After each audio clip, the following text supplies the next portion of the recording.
Hi everyone, Damon here again from Crowdfundr, and in this video we're going to take a look at the different features of our platform. We're going to take a look at some of the layouts we have to offer, what the campaign page looks like. We'll take a bit of a look into the reward structure and a few of the other features. So without further ado, let's get into it. Okay, so let's take a look at a live campaign page on our platform and live at least at the time of this recording.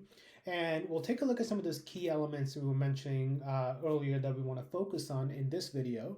And let's just go dive right into it. So we'll start with our social icon. So, just I should mention that if you've run a campaign on our platform before, or if you've seen one on a platform, you're probably a little familiar with this layout. You might also notice some similarities if you've run a campaign on another platform with our platform. So, it shouldn't be completely new to you if you've done any kind of crowdfunding before online. And if you haven't, that's fine. It's pretty intuitive and straightforward. But let's just quickly dive into some of those key features that I want to share with you. We'll start with a social share icon. So as you can see on this page, we've got, we have a Facebook share buttons there, a Twitter, LinkedIn. We've got a Facebook Messenger. We can share it by email, and this will just pop up a communication thing for your email, as well as a link to campaign, which is really neat because if I click into this, you can see we get the URL for the campaign, but we also get a QR code. So I can just as easily click here to download that code. That QR code is an image file, and I can use it in whatever way I feel like I can benefit from it. So you may want to put it up in your local coffee shop if they allow you to, or a local comic book store if you have a comic that you're raising money for. You may put it around your town or city if you have the permission to do so as well. But this makes it easy for anybody who's passing by that's interested in wanting to learn a bit more about your project. They can just quickly scan it with their phone and it should just take them to their page. So again, having this as a tool is really helpful. The other thing to mention here is that we also, if you let's say click on Facebook, I'm logged into my browser, so it's going to allow me to just see what it would look like as I post it to Facebook. So I could put a message here, something along the lines of help me support my project, or maybe I'm a fan of yours and I come onto your page and I want to share it with my community. So I'll click on it and I'll say, hey, this is a really cool project that I think everybody needs to check out. So that all of their friends and family will see it, and kind of a neat way to get it out. But you see that we do put this nice little banner here so that it's more visually appealing. The idea is, as people scroll, how do we get them to stop a little bit and look at something? You have to kind of stick out. So if you have got a great campaign image, that can be beneficial when people share it on their social media as well. The other thing to mention here is we've got this embed on website. And if I click into it, you'll notice that it gives us the ability to create a badge for our campaign. So we can have a few different formats for that badge. We can do it, that 300 by 250 width badge, or, we can do small, tall. You can just have a regular donate or contribute button there. But the idea is, let's say I want to have this tall badge somewhere on my website. I've got the perfect place to put it. All I need to do is just make sure I pick the right badge type. I can decide what the maximum minimum width I want, and there are some parameters we need to follow. But once you get it looking the way you can get it to look that works for you, if you click on this get the code, you'll see a Lotus script and widget script, which you'll just drop into the page where you want this to be. The Lotus script needs to be on top. The widget code will be wherever that widget should be on your page, and it will load that badge up for you on your website. So, or for anybody that visits your website. So it's kind of a cool way to get people to see the campaign that you're running. And if you have a campaign with a progress bar, you'll see it's filling up. They've of course surpassed it, so it's completely full, but it does update in real time on the badge as well. So really neat little feature you can have on your website, and just kind of as people visit your page there, instead of just having a link that says click here to check out my project, put a badge there. It's more interactive, it's more visual, it's more appealing as well. So kind of a nice way to display your campaign on your website. Okay, so one of the next things I want to talk about here is the idea of tabs. So we've got, a few tabs here, and this FAQ tab is technically a custom tab. And we all have the ability to make up to, or add up to 2 custom tags on a story. So you can set it up, so put whatever information you feel like you need to add in there. So in this particular scenario, this campaign, they thought a frequently asked questions tab would be beneficial to them. So they created that, and when somebody clicks on it, it's just another space for them to add in the context of the content that they want and to see as a good fit for that particular section. So We'll switch over screens for a second in a bit to look at some of the other features, and I'll show you there how and where you can add your own custom tabs. It's super simple. It's everybody can do it, and it's one of those things that can be a really nice balance between not adding too much into your story, but also just having a dedicated space for the people that do want to see more about what your work is, or you feel that there's more information to share, but you don't want to get everybody just too overwhelmed with the story content. And then of course the story itself. This is the page, the part of your page that everybody will scroll down to and see what you're doing. So you can see what's nice about this is you can have images in here, you can have videos as well that you can add in, and you can really make your story stand out a little bit. So it's essentially just a text editor with the ability to have videos and images and even things like columns. So if you want to have a 3x2 column kind of thing, or you would have 3 pillars and then another row beneath it to maybe add image and text, you can get a little creative with it. So have the information be displayed the way you see it looking the best for your campaign. And this is one way that you can really stand out. And just if they had just text here, maybe it wouldn't have been as exciting, but you can see they've done a wonderful job in this campaign where they've got these really nice graphics here, and then they've got this unlocked because it looks like with every milestone of theirs they hit, they unlocked another one of these perks and rewards. So kind of a cool way to showcase your campaign, and the story page, the section is a great way to do that because you can get creative with it. We don't force you to have just text there. Okay, so I'm going to switch screens a little bit here, and we'll talk a bit about our layouts. And we'll start with, actually, before we switch, let's start here. So we've got a standard layout, and here we can kind of look at how things are looking with this particular layout. We also have our storefront layout, and our storefront layout is basically a way for you to sell your content without necessarily having to raise money for it. So you may have boxes and boxes of your work sitting in a warehouse or your home, perhaps, possibly just you can get it produced in no time. Whatever your use case may be, you're not really raising money to do the work. You've already done the work. You're now looking to sell that product, a storefront essentially. So you can set up a storefront on our platform, and you can see they've done some custom theming there, so they've got their own logos there.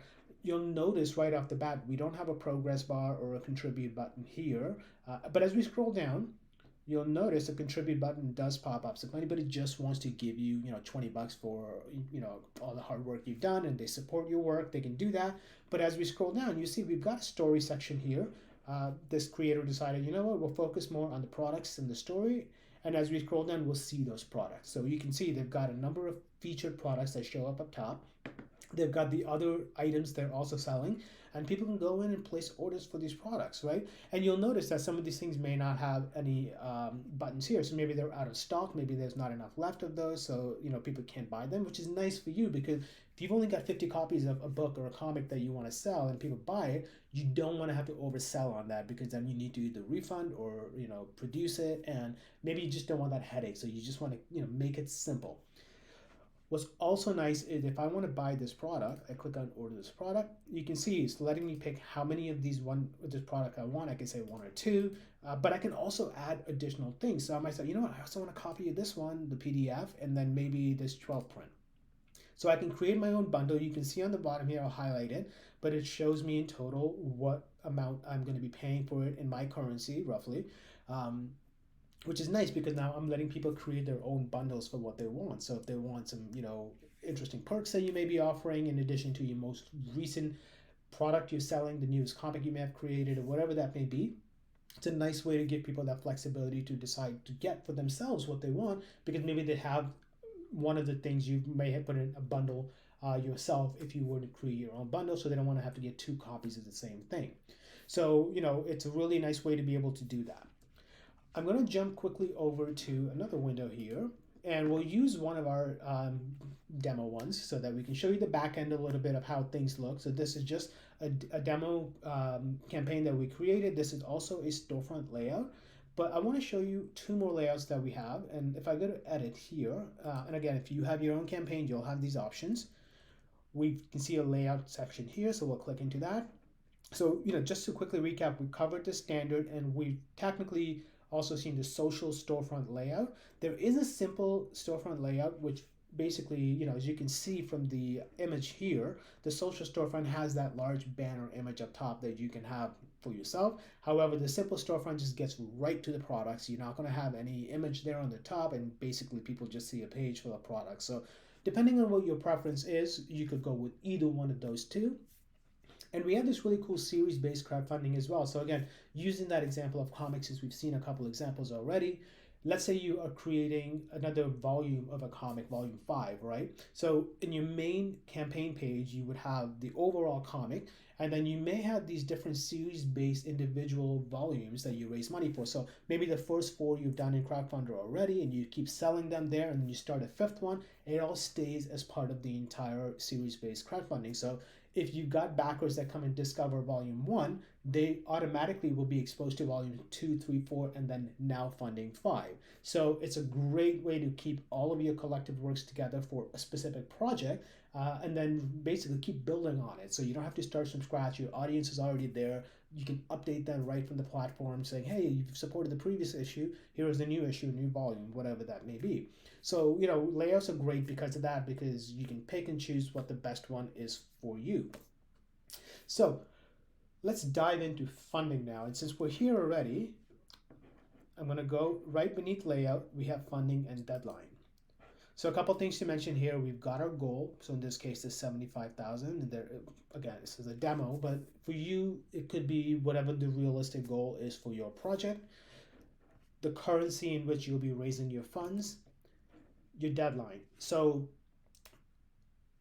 the deadline is interesting because you need to think about what sort of impact you want to have when people view your page, right? So if you have, let's say, a 12-month deadline, I know it's a bit of an extreme deadline, but let's say you have a 12-month deadline, it removes that sense of urgency from your backers. They might say, oh, well, I'll come back maybe next month when, I'd rather get this thing now that's ending this week. I got a lot of time for this thing. So they kind of move away from your page and they think they'll come back. Sometimes they do, sometimes they forget, sometimes they just need a reminder. So you don't want too long of a deadline, but also at the same time, you want to have a realistic deadline for your goal. So if you're raising, let's say, $200,000 and you have a 30-day deadline, seems like a bit of a stretch, right? And especially if I'm the first one to donate for that, like, I don't know how I feel about that either. So, having deadlines, it requires a bit more of a strategic thinking there. But one thing to note about deadline is that depending on the kind of campaign you're running, the keep it all or nothing, I'll talk about that in just a second.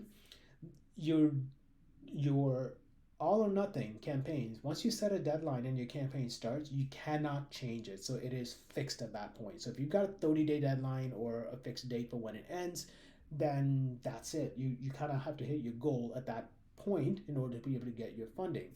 If you're doing a keep it all, on the other hand, then you can change your deadline a little bit. You can play around with it. You can extend it, etc. You have a bit more flexibility. So just something to keep in mind as you are deciding what type of campaign to run, how long you're going to run it for, and whether or not it's requires a concrete deadline, or if you want to keep it a bit more open-ended. But there's pros and cons of everything. It's just a matter of what your project is, what your funding goals are, what your audience size is. If you've got a large enough audience, maybe hitting that 200,000 deadline in 30 days is a 200,000 goal in a 30-day deadline is not all that difficult. But for somebody with a smaller audience size, maybe that's not as realistic. So since we were mentioning funding type, this campaign is running on all or nothing. So what that means, just in case you're not familiar with our terminology, is I'm saying if I'm going to raise $75,000 as I put in here, all I'm saying here with this all or nothing campaign is that I have to raise $75,000 or I'm not going to do this project at all. So what happens there is my backers that want to see this project come to life, they're going to pledge to give me, let's say, $100 or whatever their amount they're comfortable with is. And then when I get enough backers to contribute the full $75,000, only then will all of my backers' credit cards or PayPal accounts be charged. So nobody gets charged until I've reached my funding goals and pledges, and then all the funding comes to me.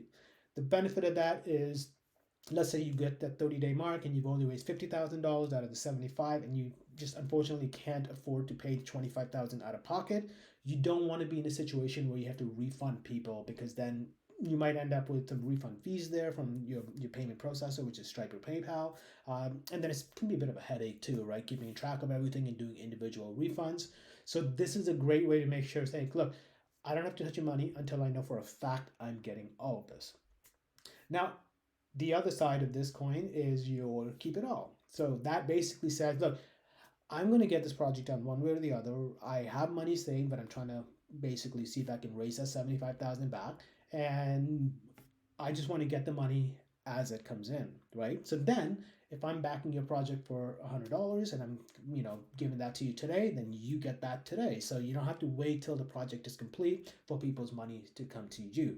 So through the keep it on method, you can start getting paid right away for your work or from your backers. And this is great for that storefront layout, for example. You got the stuff ready to go, so just do the keep it all, and basically every time somebody places an order for one of your works, you get the money right away. You can get that shipment out to them as quickly as you think is appropriate. So those are some of the great things about that. I'll also quickly now talk about the actual reward structure, so the different products that you're looking to get out to your customers, to your backers. So again, in our edit view, we have rewards just under funding and deadline. So if I click into that, you'll see any existing rewards you may already have here. They'll all be listed here. You can see we can delete them. The thing about deleting them, just so you know, is if a reward has been claimed by somebody, you cannot delete them anymore because there's been a transaction on it. You can, however, disable it. So if you don't want that reward to be made available anymore, that's okay. Just go ahead and disable it. And if you needed to tweak it, but let's say, you don't want to have the same version of it, you can always clone it, make the modifications, or make a variation of that reward, and then basically you're good to go again. This is also super useful if you have multiple rewards and you set up all the different shipping, which we'll talk about in a moment, as well as the different variants on it. But you don't want to have to keep redoing that for each individual product you're adding in there. Create one, clone it. All the settings will be cloned as well. And then basically at that point, you can go change the title, change the image, and all the other little things you need to at that point. Okay, so maybe I want to create a new reward in this scenario, so I'll click on add a reward. And there are 4 different types of rewards that you can add on this platform. You've got your products, you've got your perks, you've got your tickets, and you've got Wish. So let's go through each one real quickly. The first one is product, and product is basically a physical item. So if you're, again, using comic books here, if you're a comic publisher or a creator and you're going to be selling comics, that physical copy of your comic book that you'll ship out, that's a product. Somebody's going to buy that, they'll get that in the mail, they'll have a copy of it for themselves. A perk, on the other hand, and again, we can see the 4 reward types here. A perk, on the other hand, I like to explain it as more of a non-tangible reward. So not something you would get physically to hold and keep, but perhaps it could be something along the lines of, let's say, a Zoom call with the illustrator of the comic or the author of the comic, right? The creator, the publishing company, whomever. That's more of an experience-based gift, right? So those are what we classify as perks. Tickets are fairly self-explanatory. So if you need to sell a ticket to a live event, perhaps you would just select that, and the person that purchases it will get a ticket, a digital ticket that they'll get in their inbox, and then that takes care of that. And a wish, the best way I can explain this is you might say, you know what, buy me a cup of coffee for $5, right? And then they would go ahead and they say, yeah, I'll grant you this wish. Here's $5 for a cup of coffee, right? It's like a donation to you essentially for being a creative artist. So that's basically somebody gives you something, but they don't get anything in return, but they're doing it to feel good about doing something for somebody else. So that's basically a wish. Of course, you can have your cost, you can have a description, you can put a link there. But a couple other things to just quickly look at. We're not going to create a reward from scratch, but we're going to talk about a couple of things. One is variant. And a variant could be something like if you've got that comic book you're creating, you may have a red cover and a blue cover, right? So the variants could be which cover would be. So be red cover, for example. Maybe red cover is the default, so we're going to add that in nothing. But if we do a blue cover, then we might say it's an extra $5 and I'll add it. And then when somebody goes through purchasing that particular product, they'll be asked you on the red variant or the blue variant. And if they select blue, it's going to increase the product cost by $5. But if they keep the red, it'll stay where it is. So that's kind of the nice thing about variants, is that allows you to set the appropriate pricing for it as needed. You can of course call your labels for the variants different things. So cover options, again, call it whatever you want, but that's the idea here. And you can see we can have up to 150 variants if you have a need for that many, so you should be good for the most part.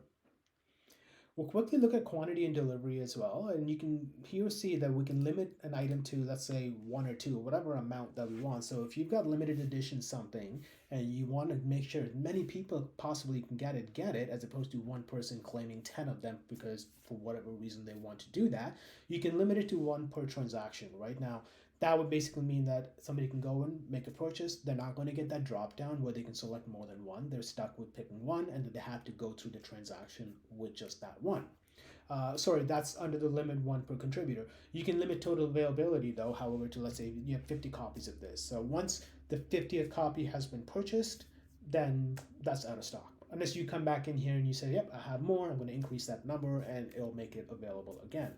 So that's the total availability, and then limit 1 per contribution, as I was just mentioning, is that we don't want people getting more than 1.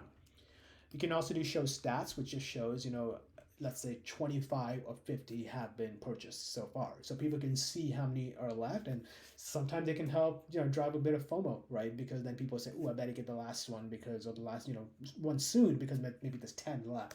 So, you can come back in here and you can add it in.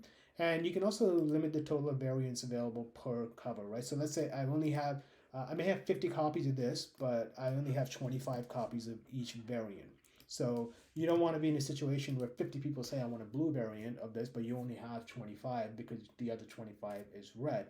So just something to be mindful of. And, it takes the total of the different variants, so you don't necessarily have to put in the total amount yourself. So we try to simplify things for you so that you don't have to worry too much about the nitty gritty when you're setting all of these up. And then quickly just going over one last thing as far as rewards go is your shipping and fulfillment. So a couple things here. First thing to mention is that your shipping cost is not included in the overall cost of that product, which is actually great because now you don't have to estimate how much you should be charging for the product. You can just keep your shipping costs separated. And then the other thing is the shipping is actually collected at the time of that backing. So if I'm backing for $100 right now for whatever work you're doing, and let's say your product is not going to be available for another month, perhaps, right? I'm not going to get charged shipping a month later when it's ready. I'll get charged shipping now so that everything comes through right now, and then you get the full funding, and then that way you don't have to bug people to pay up for shipping a little later. So with shipping, of course, we have no shipping required as an option. So if you've got a PDF of a copy of your comic that you're selling, or a digital file of your multimedia project, you can do digital fulfillment. There's no shipping required. You put in the URL, if you can call it a label. If there's details that need to be involved or descriptions or whatever, you can add that there. And every time a transaction is done, it'll send that off right away through digital fulfillment. However, you may say, but I also want to physically ship out certain items. So you can do that. You can say anywhere in the world or certain countries only. So if I do certain countries only, it's asking me to pick specific locations. So I might say, let's start with the United States. It costs $8 to ship there. I'll add that. And then I can keep picking different countries. So I'll do Canada. It's maybe $10 to ship there. And then I'll do the EU is 15, and so on. You can see we can keep adding them. But you might say, I don't have any reason not to ship this out anywhere, so I can just do anywhere in the world, right? And then you'll see the section show up here called rest of the world. So I can say anywhere else in the world is $20 to ship those, right? So if you do have fans in some remote corners of the world or in countries that are not on this list, then they can still get it, just cost a little bit more for shipping to them. But are they willing to pay it? Then great. Let them pay for it and you can ship it out. So you get to decide where you're willing to ship these items to your community. So just different ways to kind of set up your rewards that account for things like making sure you don't oversell, making sure that the shipping is all set up, making sure you're charging people for shipping at the time of the purchase. And we even, break that down in the checkout screen when somebody backs your project, that it's going to include shipping. And when they see the total, they'll see the shipping cost in there. So there's no surprises there, but it simplifies things for you quite a bit so that you don't have to deal with it after when you're ready to get it out, because we're trying to reduce the amount of work you'll have to do. You just want to get your work out to the folks that need it or want it as soon as you can. Okay, so now that we've got that covered, I do want to take a step back here and we'll jump out of this view. And when we're back in our campaign page in the admin view, we'll notice we've got a communication section. Now, this campaign is not live, so therefore I can't communicate with people just yet, but on a live campaign, you would be able to start creating these updates and messages to people that have already backed your campaign, or perhaps people you've uploaded manually in here as your contact. And this will engage with those people. Basically, whatever message you put here, images, videos, etc., goes out to those people's inbox with a link to your campaign. So communications are a way to update your community of the works that you're doing and the progress on the work that you're doing. It's a great way to remind people that you're still on it. They're backing somebody who's true to the word. You're letting them know that, yep, things are moving along in the right direction. And it potentially brings them back, because if you're sharing updates with them, it could be anything from here's a picture of the first copy of the book, right? Or it could be here's the first illustration from the like a variant of the cover. Just little things that you can share with them, which will excite them about the project. It will re-engage them about the project. So when they get that, they get excited to come back. Like, you know what? I got paid again this week, and I like that other perk that you have with the other product. Maybe you've got some bonus items that people can also purchase. They may go and buy that in. It's the act of re-engaging them that brings them back. And if you show them that things are moving along, they trust you more, and they'll perhaps not even just purchase from you, but they'll share it out to the community even more, because they're seeing the progress there and they're seeing things are moving along in the right direction. So the communications is a great way to just get the word out and continue to get the word out to your existing backer base, so that they're basically aware that you're just the person that says you are. Like, you're going to do the thing you say you're going to do. And then the other thing here is that, your contacts. So I don't know if I have any contacts. So we've got one contact here. This is David. But if you're adding people, or people are buying your products or backing your work, they'll keep getting added to your contact page. And this is your data. We don't own this. This is not ours. So what I mean by that is you can go in and you can download this at any point as an Excel or CSV file, and it's all there for you. These are your contacts. So all of this is yours. Any transactional data you get to keep for your records. It's not something we restrict or limit for how much you can get or when you can get it. At any given point in time, you're able to jump in here and grab that data that belongs to you. So this is your audience. You're building your audience and community. You can utilize them in the way you feel fit. But yeah, this is your data. So at the end of the day, like, it's just there for you to use it. I do also quickly want to mention, as we scroll back here, if we go back into our edit just once more, and we look at our marketing, there's a couple things I want to draw your attention to. First is the Twitter message. So again, the default message that'll pop up when you click that Twitter share button on the campaign page, the ones we looked at in the very beginning of this video. You can kind of put what will show up there, so it pre-populates that. But I also do want to quickly mention that you can, if you are using Google Analytics for your own website perhaps, and you want to do some tracking on this campaign page, you can drop your tracking ID here. If you do Google AdWord conversions, you can do that here as well as Facebook Pixel. So if you are doing a little more marketing, maybe you're a brand that is very, keeping an eye out on how all your analytics work, this is a great place to go and drop in the information needed, and then you can do some additional tracking there as well. So just one more asset for you on our platform that you can utilize for your benefit. And then the last thing I'll show you in this video, and we'll switch over back to the screen that we were at, is we've got this Creator Hub. The Creator Hub is a space that you can come into and you can find tons of resources, tons of assets, different things we put together, like toolkits, documentation and features. We put all of our webinar recordings in here, any videos we do that are knowledge based as well as we've got a community, which is basically our Discord channel. So you can click on join now to join it, and it's just a creator hub where you can come in here, talk to other creators about the projects you're working on. You can talk to us directly, ask questions, have us check out your projects, and we're always trying to grow this community, and we do have some interaction here already. So we highly recommend you check it out. There's other like-minded folks here that are also doing a lot of the similar stuff that you are. You can converse with each other, learn from each other, share your knowledge with each other. It's a great community, so we welcome you all to join. And yeah, again, there's so much here that you can do with Crowdfundr. I highly encourage you to check it all out. Ask us questions as they come up. You can reach out to us, support@crowdfundr.com as well, and our team will do our best to answer your questions. And if we need to jump on a call, we'll make that happen with you as well.